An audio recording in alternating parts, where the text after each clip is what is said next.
This is Song Jie from Mobypark. Intertraffic 2024 Amsterdam has invited many key speakers, experts on traffic, mobility, parking, and smart cities to share their insights with us, and we are very excited to talk to some of them off stage.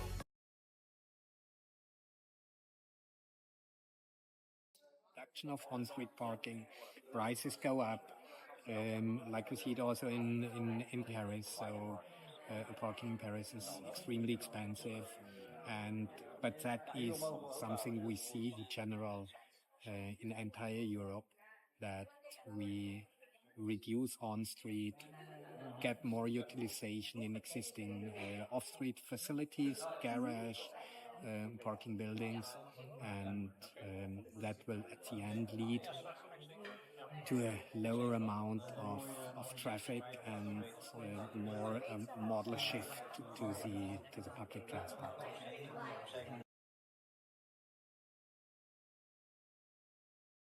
Oh, technology. That's what is new. What are new ideas in that area? How AI and ground truth data can help public governments to make right decisions. So we are combining really very precisely captured ground truth data on off-street parking situations, and work with AI to analyze them and to get good information out of that ground truth.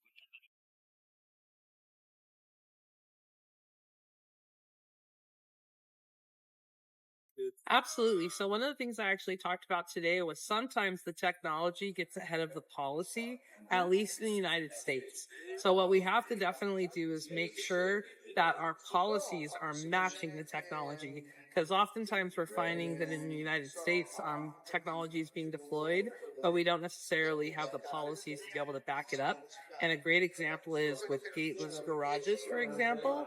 In some states, I cannot mail citations or unpaid notices to the customers, and so that really creates a conflict. And same with being able to use mobile-only zones.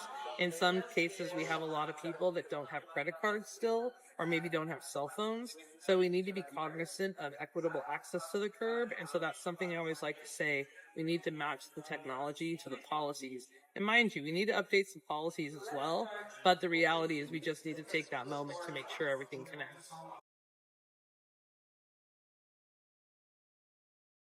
There's a lot more cohesion here, and honestly, our dependency on the car is a lot less. Fuel is more expensive over here. We have robust transportation systems over here all throughout Europe, and the reality is we just don't have that consistently in the United States, and that's really quite unfortunate.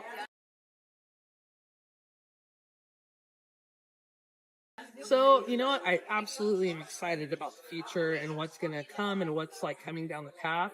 I just ask that we make sure that the policy matches the technology.